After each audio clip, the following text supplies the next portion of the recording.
हिवाळ्यामध्ये उपलब्ध होणाऱ्या खूप साऱ्या भाज्या वापरून तयार केलेली ही लेकूरवाळी भोगीची भाजी आणि महाराष्ट्रीयन ठेचा कसा विसरता येईल ना, त्यासोबत बनवलेला हा झणझणीत महाराष्ट्रीयन ठेचा आणि खूप सारे पांढरे तीळ घालून पातळ तयार केलेली आणि खरपूस भाजलेली ही ज्वारीची किंवा बाजरीची भाकरी. अगदी हॉटेलच्या जेवणालाही मागं टाकणारं हे साधं सोपं जेवण, परंतु खूप साऱ्या पोषण तत्वांनी युक्त असणारं हे जेवण आहे. त्याचबरोबर करायला अतिशय सोपी आहे, जास्त भांड्याचा पसारा होत नाही आणि अगदी झटपट बनवून तयार होते. त्याचबरोबर तुम्ही पहिल्यांदा जरी ही भाजी बनवत असाल ना, तरी अगदी मी ही रेसिपी खूप साऱ्या टिप्स आहेत अगदी सुटसुटीत तुमच्यासोबत सांगितलेली आहे. त्यामुळे व्हिडिओला लाईक नक्कीच करा आणि वरील व्हिडिओप्रमाणे चॅनलला सबस्क्राईब नक्कीच करा. नमस्कार, मी कविता, कविताच किचनमध्ये तुम्हा सर्वांचं खूप खूप मनापासून स्वागत करते. भोगी स्पेशल आज आपण ही भोगीची भाजी बनवलेली आहे. अगदी साध्या सोप्या पद्धतीने ही भोगीची भाजी बनवत असताना खूप साऱ्या टिप्स देखील आपण जाणून घेणार आहोत. त्यासोबत आपण ज्वारीची भाकरी आणि महाराष्ट्रीयन ठेचा बनवलेला आहे. भोगीची भाजी करण्यासाठी 3 वांगे कापून घेतलेले आहे, वालाच्या शेंगा घेतलेल्या आहे, वाटाणा घेतलेला आहे, सोललेले हरभरे, त्यानंतर गाजर घेतलेले आहे, 4 ते 5 बोरं, बटाटा घेतलेला आहे, भिजवलेले शेंगदाणे, लसूण, गरम मसाला, लाल मिर्च पावडर, ऊस, पांढरे तीळ, खोबरं घेतलेलं आहे, धने घेतलेले आहे, टोमॅटो घेतलेला आहे आणि याशिवाय जे जे लागणारं साहित्य आहे ते मी रेसिपी करत असताना सांगणार आहे. कढईमध्ये तेल टाकायचं, तेलामध्ये मोहरी, जिरं टाकलेलं आहे, खूप सारी बारीक चिरलेली कोथिंबीर टाकलेली आहे. सर्व जिन्नस तेलामध्ये छान अशा आपण तळून घेतलेले आहे. याशिवाय तुम्हाला ज्या ज्या हिवाळ्यामध्ये उपलब्ध होणाऱ्या भाज्या मिळतील त्या सर्व तुम्ही या ठिकाणी यूज करू शकता. त्यानंतर लाल मिर्च पावडर टाकलेली आहे, त्याचबरोबर गरम मसाला, अर्धा चमचा हळद टाकलेली आहे. सर्व जिन्नस तेलामध्ये व्यवस्थित अशा तळून घ्यायच्या. त्यानंतर आपण ज्या भाज्या घेतलेल्या आहेत त्या सर्व भाज्या या ठिकाणी ॲड करणार. आता मला जेवढ्या भाज्या उपलब्ध झालेल्या आहेत त्या सर्व मी घेतलेल्या आहे. त्याचबरोबर तुमच्या आवडीप्रमाणे या सर्व भाज्यांचं प्रमाण तुम्ही कमी अधिक देखील करू शकता. ज्या भाज्या तुम्हाला जास्त आवडतात त्याचं प्रमाण तुम्ही जास्त देखील यामध्ये घेऊ शकता. त्याचबरोबर इतरही उपलब्ध होणाऱ्या भाज्या तुम्ही यामध्ये ॲड करू शकता. गॅसचा फ्लेम हा मध्यम केलेला आहे. मध्यम आचेवर सर्व भाज्या आपण या मसाल्यामध्ये व्यवस्थित अशा परतवून घेतलेल्या आहे. त्याचबरोबर यामध्ये आपण 4 ते 5 बोरं घेतलेली आहे, थोडासा ऊस घेतलेला आहे तो टाकलेला आहे. याशिवाय तुम्हाला जर ज्वारीचा हुरडा जरी यामध्ये मिळाला ना, तरी तुम्ही त्या हुरड्याचा देखील वापर करू शकता, परंतु तुम्हाला उपलब्ध झालेला नाही.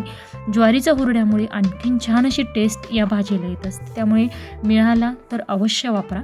त्याचबरोबर अर्धा तास मी शेंगदाणे भिजत घालण्यासाठी ठेवलेले होते, ते शेंगदाणे यामध्ये टाकलेले आहे. त्यानंतर मीठ टाकायचं आणि अगदी थोडंसं पाणी टाकून या भाज्या आपण शिजण्यासाठी ठेवणार आहोत. आता अगदी 2 ते 3 लोकांना पुरेल या प्रमाणामध्ये मी ही भाजी बनवत आहे. जास्त पाणी टाकायचं नाही, अगदी अर्धा कप एवढं पाणी टाकून मध्यम आचेवर या भाज्या शिजवून घेऊ. तोपर्यंत आपण ग्रेव्हीचं वाटण करूया. त्यासाठी या ठिकाणी खोबरं घेतलेलं आहे, अर्धी वाटी एवढं खोबरं घेतलेलं आहे. तेलामध्ये खोबरं छान असं लालसर रंगावर तळून घेतलेलं आहे. त्यानंतर टोमॅटो घेतलेला आहे. तर तुम्हाला या ठिकाणी 1 कांदा या ठिकाणी वापरायचा असेल तरी तुम्ही वापरू शकता, परंतु कांद्याचा वापर न करता पांढरी तिळी या ठिकाणी मी जास्त क्वांटिटीमध्ये वापरणार आहे. त्यानंतर टोमॅटो जास्त पिकलेला घ्या. धने 1 चमचा घेतलेले आहे, लसूण घेतलेला आहे. आता टोमॅटो सॉफ्ट होईपर्यंत आपल्याला छान असा हा या ठिकाणी परतवून घ्यायचा आहे. आता तुम्हाला या ठिकाणी आपण या ज्या जिन्नस वापरलेले आहे भाजताना त्या सेपरेट भाजायचे असेल तरी वापरू शकता. या ठिकाणी 2 चमचे पांढरे तीळ घेतलेले आहे. आता तीळ मी अगोदर भाजलेलेच होते ज्यावेळेस आणले, त्यामुळे हलकीशी मी फक्त परतवून घेणार आहे. तुमचे तीळ जर अगोदर भाजलेले नसतील तर तीळ तुम्ही सेपरेट भाजून घ्या. कोथिंबीर टाकली आणि छान असं आपण हे थंड करून मसाल्याचं वाटण करून घेतलेलं आहे. भाज्या देखील छान अशा आपले शिजवून तयार झालेलं आहे. ग्रेव्हीचं वाटण देखील आपलं रेडी आहे. आता आपण हे वाटण या भाजीमध्ये टाकणार आहोत.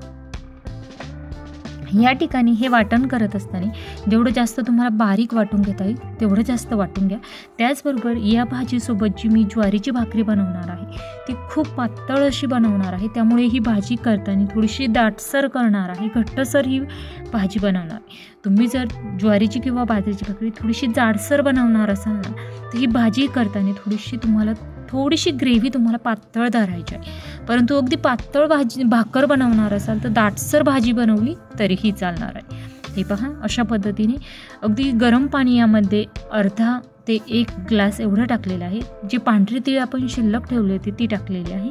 त्यानंतर मीठ टाकलेलं आहे आणि छान अशी ही ग्रेव्ही जी आहे ती आपल्याला अर्धं झाकण ठेवायचं आणि मंद गॅसवर व्यवस्थित अशी ही ग्रेव्ही शिजवून घ्यायची. त्यामधील जे तेल आहे ते छान असं वरती आलेलं आहे. सर्वात शेवटी आपण बारीक चिरलेली कोथिंबीर यामध्ये टाकलेली आहे आणि या ठिकाणी भोगीची भाजी आपली या ठिकाणी बनून तयार झाली. तुम्ही पाहू शकता अगदी दाटसर कन्सिस्टन्सीमध्ये परफेक्ट अशी ही भोगीची भाजी या ठिकाणी बनवून तयार झालेली आहे. झाकण ठेवू आणि ही भोगीची भाजी आपण बाजूला ठेवून देऊ. तोपर्यंत महाराष्ट्रीयन ठेचा कसा बनवायचा ते पाहू. या ठिकाणी शेंगदाणे घेतलेले आहे, लसूण घेतलेला आहे, हिरव्या मिरच्या घेतलेल्या आहे, त्याचबरोबर थोडंसं जिरं टाकायचं, मीठ टाकायचं आणि कोथिंबीर टाकायची.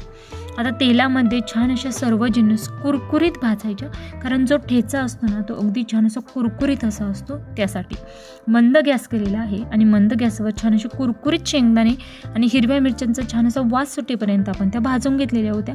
छान अशा मुसळच्या साहाय्याने हा ठेचा मी तयार करून घेते.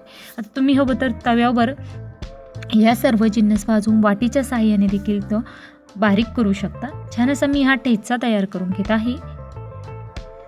या ठेच्याऐवजी तुम्ही जर खिचडी भात वगैरे मौसूत असा खिचडी भात देखील बनवू शकता. परंतु भाकरी म्हटलं की भाकरीसोबत जो ठेचा असतो ना त्याचं कॉम्बिनेशन अतिशय छान असं आहे. त्यासोबत मी ज्वारीची भाकरी देखील बनवून घेणार आहे. परंतु अगोदर मी ही भाजी तुम्हाला एका डिशमध्ये सर्व करून दाखवत आहे.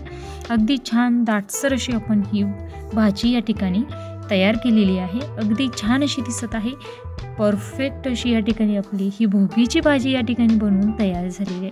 आता भाजी तयार आहे, त्याचबरोबर आपली चटणी देखील ठेचा तयार आहे. आपण आता ज्वारीची भाकरी करूया. त्यासाठी पीठ थोडंच घेतलेलं आहे. अगदी लहान साईजची मी ही ज्वारीची पातळ भाकरी बनवत आहे. त्यामध्ये खूप सारे पांढरे तीळ आणि अगदी चिमूटभर एवढं मीठ टाकलेलं आहे. त्यानंतर आपण ही भाकरी तयार करून घेणार आहोत. आता भाकरीसाठीचं जे पीठ आहे ना, जेवढं जास्त तुम्ही मळून घ्याल ना तेवढी भाकरी चवीला अतिशय छान अशी लागते.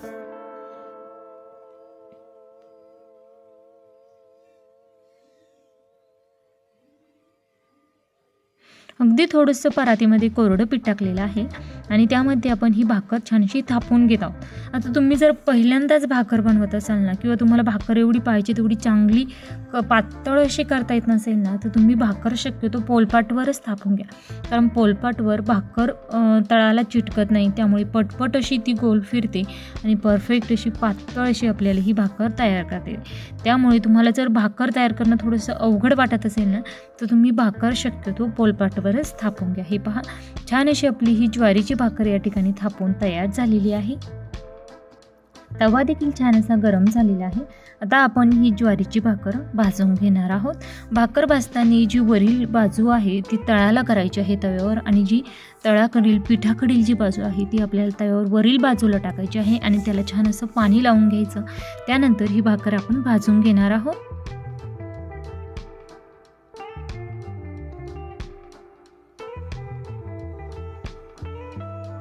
एका बाजूने हलकीशी आपली ही भाकर भाजून तयार झालेली आहे. आता आपण ती दुसऱ्या बाजूने छान अशी भाकर भाजून घेणार आहोत.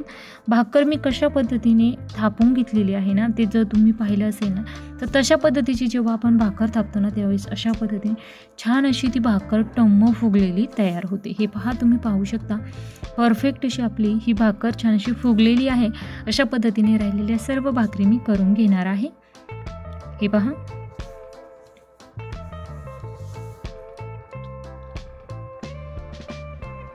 या ठिकाणी परफेक्ट खरपूस अशी आपली ही ज्वारीची भाकर या ठिकाणी भाजून तयार झालेली आहे. आता सर्व पदार्थ आपण ताटामध्ये सर्व करत आहोत. रेसिपी करून पहा, कशी झाली ते कमेंट बॉक्समध्ये नक्कीच कळवा. या भोगीच्या सणाला अशा पद्धतीची भाजी एकदा नक्कीच बनवा आणि तुमची भाजी देखील छान अशी परफेक्ट तयार झाली की नाही हे मला कमेंट बॉक्समध्ये नक्कीच कळवा.